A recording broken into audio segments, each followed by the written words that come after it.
Bonsoir, je suis toujours content de venir ici, même si je ne vois que l'écran et personne d'autre, mais c'est pas grave, je sais que vous êtes là. J'espère que tout le monde va bien, que tout le monde est en pleine forme et surtout que vous avez une bonne énergie, c'est quand même chouette.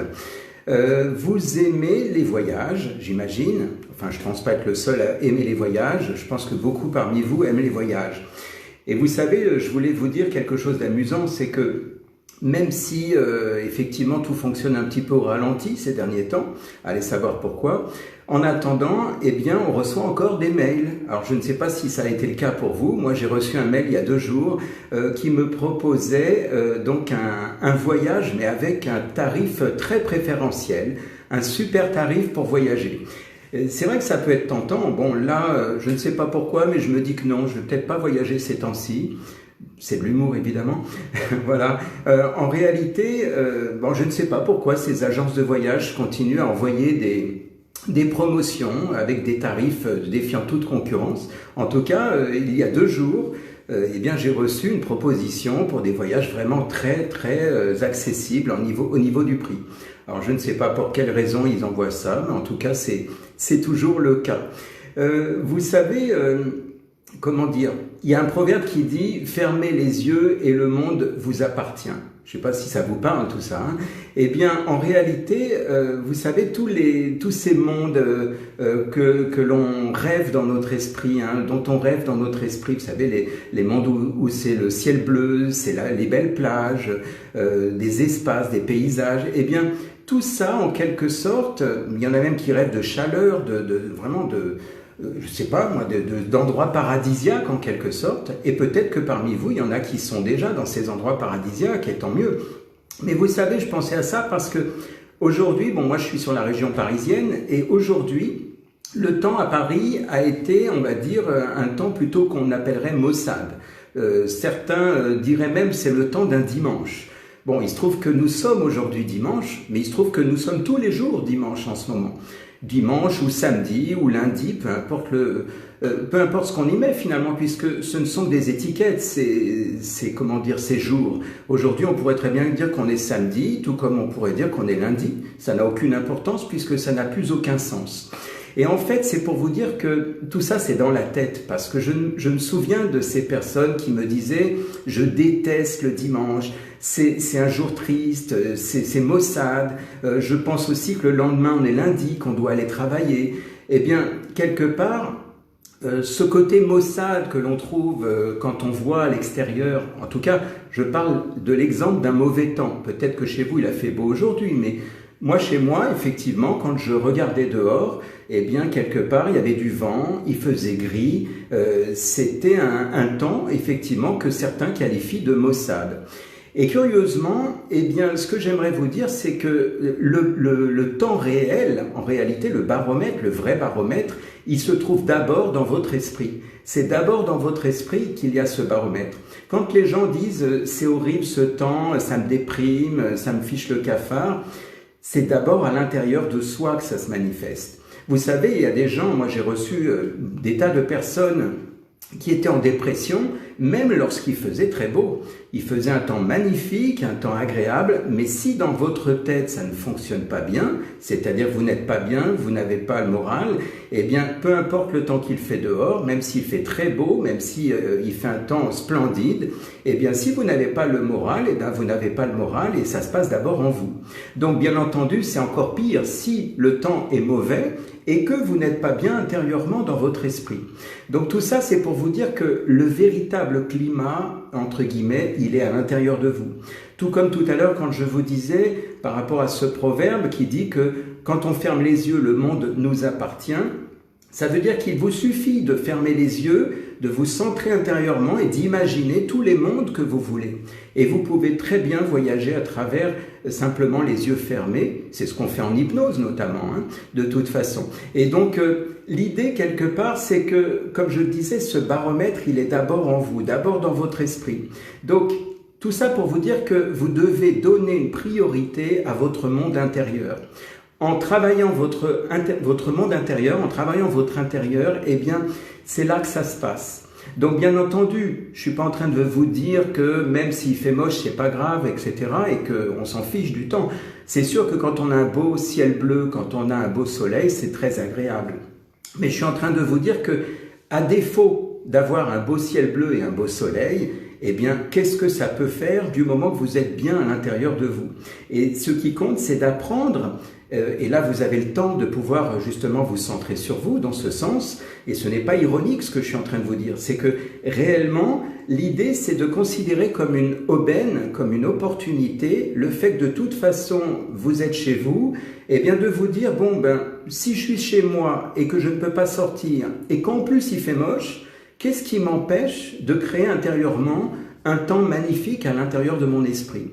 Tout comme qu'est-ce qui me permet aussi d'aller voyager partout à l'intérieur de mon esprit? Parce que tout ça, c'est un apprentissage. Alors certains savent tout à fait le faire, et c'est très bien, mais ceux qui ne sont pas habitués à ça, ceux qui sont habitués à toujours être dans l'action, à courir à droite à gauche pour exister, pour avoir cette sensation d'exister, eh bien au final, j'aimerais bien que vous puissiez par vous-même trouver, enfin quand je dis j'aimerais bien, ça serait bien en tout cas, ça vous regarde après, mais je pense que ça pourrait être un bel apprentissage que de pouvoir finalement apprendre à vous apprivoiser, à vous découvrir. Il y a beaucoup de gens qui ne se connaissent pas et qui, quand ils se retrouvent seuls avec eux-mêmes, eh bien, ne sont pas bien parce qu'ils sentent une sensation de vide. Et il faut à tout prix remplir ce vide en faisant quelque chose. J'ai souvent évoqué ça, hein, que ce soit dans les directs ou même dans les vidéos que j'ai sur ma chaîne. Eh bien, cette notion de vide impressionne, fait peur même à certaines personnes. Des personnes qui se disent « Ah non, mais moi je ne peux pas rester à rien faire, il faut absolument que je fasse quelque chose ». Eh bien, on revient à cette idée d'être, toujours pareil, cet état d'être, et ça c'est primordial. Alors, si je reviens à l'idée de soigner votre monde intérieur, quand je parle de ça, je vais vous parler de quelque chose qui pourrait ressembler à une métaphore, et on pourrait se dire, mais je vois pas le rapport. Je vais vous donner des exemples et vous allez comprendre. Vous savez, il y a beaucoup de personnes qui aujourd'hui sont seules. Quelque part, quand je dis seules, ça veut dire elles sont comment dire, seules, il n'y a personne autour d'elles, elles sont toutes seules, simplement avec elles-mêmes, ce qui est mon cas aujourd'hui d'ailleurs, et en fait, qui se disent, bon, bah, à quoi bon, je suis seule, donc je ne vais pas faire mon lit, je ne vais pas ranger, je vais laisser tout traîner, c'est pas grave, puisque personne ne le verra. Eh bien, vous savez que le fait, par exemple, de simplement faire votre lit, ça paraît bête, hein, le fait de faire votre lit, vous pourriez dire, oui, mais de toute façon, il n'y a personne à la maison, je suis tout seul chez moi, et c'est pas grave, puisque de toute façon, il n'y a que moi. Certes, vous aurez raison de le penser, seulement là on parle à un autre niveau. C'est-à-dire qu'en faisant votre lit, il s'agit en quelque sorte d'une énergie. C'est-à-dire que ce qui se passe à l'intérieur de l'action de faire votre lit, c'est en réalité, c'est de créer une sorte de propreté intérieure dans votre esprit, de vous dire « je range, je fais mon lit ».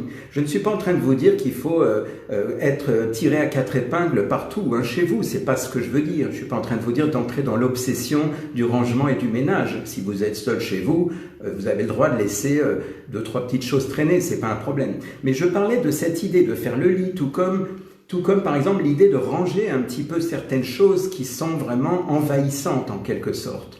Parce que quelque part, la symbolique du rangement à l'intérieur de chez vous, c'est la symbolique du rangement de ce qu'il y a dans votre esprit. Vous savez, la maison correspond à votre état intérieur. C'est-à-dire que ma maison, là où j'habite, symboliquement, au niveau inconscient, eh bien, c'est ce qui se passe à l'intérieur de moi. C'est comme si ma maison, c'était en fait mon être intérieur. De la même manière que ma cave, si j'ai une cave, si vous avez une cave, eh bien, votre cave correspond à votre inconscient, à tout ce qui est, on va dire, dans la partie sombre de vous-même que vous ne voyez pas. Donc, quand vous mettez à la cave en disant « oh, c'est pas grave, c'est à la cave, il y a du fouillis, mais on s'en fiche », eh bien, dites-vous une chose, c'est qu'à un niveau inconscient, au niveau de l'énergie qu'il y a à l'intérieur de vous, eh bien, quelque part, votre cave n'est pas rangée, c'est comme si votre inconscient était en quelque sorte en bazar, si vous voulez. Voyez, donc, quand je vous disais soignez votre intérieur, ce n'est pas juste une phrase comme ça, c'est aussi, quelque part, à la fois dans cette métaphore, dans cette symbolique, c'est le fait de pouvoir créer un rangement donc à l'intérieur de vous, à travers ce qui est autour de vous. Et là, on revient aussi à quelque chose que j'ai déjà évoqué à propos du minimalisme, c'est-à-dire que si votre maison, si votre lieu de vie est encombré, alors votre esprit est encombré en même temps. Et vous pourriez tester, profitez-en en ce moment, vous pouvez tester de vous dire, tiens, ça fait longtemps que je ne le mets plus, je vais m'en débarrasser, tous ces bibelots là, je n'ai pas besoin de ça. Eh bien, faites en sorte de nettoyer, de libérer de l'espace, et vous allez vous rendre compte par vous-même de ce que ça peut générer dans votre esprit. Il y a des tas de personnes, que ce soit des gens qui sont venus en séance me voir parce que leur esprit était trop complet, trop envahi, ou même des gens comme ça, des amis avec qui j'ai parlé, des gens qui m'ont dit c'est incroyable, je me suis libéré, j'ai rangé des choses dans ma chambre, dans ma maison, dans ma cuisine, et je me sens mieux, je respire mieux, il y a plus d'espace, c'est plus agréable. C'est exactement un peu comme quelqu'un qui décide de changer la disposition des meubles. Il y a aussi l'énergie qui circule à travers la façon dont vous positionnez vos meubles. On parle du feng shui, bien sûr, pour ceux qui connaissent. Eh bien, l'idée, c'est qu'au-delà même de la disposition des meubles, il y a aussi ce qui se passe dans votre lieu de vie. Si vous êtes envahi, encombré, parce qu'il y a plein de bibelots partout, il y a plein de choses que vous n'avez jamais osé jeter, et que vous êtes un peu comme un collectionneur qui garde tout, eh bien, imaginez l'état de votre esprit dans votre monde intérieur. Donc, voyez, là où je voulais en venir, c'est que, bien entendu, vous n'êtes pas obligé de le faire, vous n'êtes pas obligé d'y croire, vous pouvez toujours, ceci étant, parler avec des gens qui se sont libérés de cette manière et qui vont vous certifier qu'à l'intérieur d'eux-mêmes, ça va beaucoup mieux. Parce qu'effectivement, c'est plus agréable quand c'est épuré. En plus, quand vous faites votre ménage, que vous nettoyez chez vous, ça demande beaucoup moins d'efforts puisque forcément, il y a moins de bibelots, moins de choses à nettoyer. Voilà, donc c'est ça que je voulais partager avec vous. Et puis pour finir, puisque c'est aussi d'actualité, ce que je disais tout à l'heure en disant que vous pouvez voyager intérieurement, peu importe le temps qu'il fait dehors, en réalité tout ça c'est pour vous dire que le monde extérieur, quelque part, n'a en aucun cas d'influence avec votre monde intérieur si vous êtes aligné avec vous-même. Si vous êtes serein à l'intérieur, l'extérieur ne doit pas influer en quelque sorte. Maintenant, évidemment, si vous êtes pollué par des informations qui sont, on va dire, envahissantes, qui sont encombrantes, c'est la même chose que ce que je disais avec la maison. Vous avez des informations qui, quelque part, qu'elles soient vraies ou fausses, parce que finalement, c'est difficile aujourd'hui de faire le tri entre les fake news, comme on dit, et puis la réalité. Eh bien, à un moment donné, si vous vous abreuvez de ce genre de choses, eh bien, vous êtes en train de nourrir votre esprit de toutes ces pensées parasites. Et du coup, il n'y a plus la place pour la joie, pour l'énergie, pour la bonne humeur. Donc, rappelez-vous, c'est un système de compensation. Si, je reviens à la maison, si c'est rempli chez moi, je n'ai plus la place pour me sentir bien, pour aérer en quelque sorte mon esprit et avoir une belle énergie. C'est la même chose si je fais entrer des mauvaises informations dans mon esprit, eh bien, je n'aurai plus la place pour accueillir la joie, le bien-être, l'énergie, etc. Donc, c'est un choix. Quelque part, si vous connaissez l'histoire des deux loups, le loup blanc et le loup noir, ce qui compte, ce n'est pas de savoir finalement lequel est le plus fort. Si vous connaissez cette histoire, elle est un peu partout sur Internet. Ce qui compte, c'est de savoir que le loup le plus fort, c'est celui que vous allez nourrir. Donc si je nourris le loup noir, eh bien c'est lui qui va dominer dans mon esprit et c'est quelque part je serai abreuvé de toutes ces choses embarrassantes, négatives, pessimistes. Et si je décide de nourrir le loup blanc, eh bien en quelque sorte là il va y avoir de la joie, du bien-être et peu importe, je répète, le temps qu'il fait dehors, ça n'a aucune importance. Bien entendu, tout le monde aimerait qu'il y ait un beau ciel bleu et qu'il y ait du soleil, c'est un fait. Seulement, comme je vous l'ai dit tout à l'heure, eh bien ici à Paris, moi où je suis, eh bien aujourd'hui il a fait gris toute la journée. Aucune importance parce que si dans ma tête ça va, eh bien tout va. Voilà, c'est le message que je voulais vous faire passer, donc profitez-en, choisissez votre jour. Si vous voulez, on est dimanche aujourd'hui, tout comme on peut être samedi, on peut être lundi, on peut être le temps que vous voulez. Donc, quelque part, tout ça, c'est une question d'état d'esprit avant tout. Voilà, bah, je vous souhaite une très belle soirée. J'espère que vous en profitez bien. J'ai vu que j'ai des amis, j'ai de la famille, j'ai des tas de gens avec qui j'ai parlé. Il y en a qui font des belles petites recettes, c'est très sympa, qui en profitent pour faire des gâteaux, pour faire des tas de choses à la maison, c'est sympa. D'autres découvrent du travail manuel, c'est bien aussi. Et puis, bah, il y a plein d'autres choses à faire. Et puis, si vous ne savez pas quoi faire, eh bien, contentez-vous d'être. C'est déjà super de pouvoir être simplement connecté à vous et de pouvoir finalement vous sentir bien avec vous-même. Ça, c'est primordial. C'est super. Voilà. Eh ben, n'hésitez pas si vous voulez commenter tout ce que je viens de dire en me disant des choses, que ce soit des critiques, des remarques, valider en quelque sorte les choses, peu importe. À vous de jouer. Amusez-vous bien. Allez, bonne soirée à tous et à la prochaine.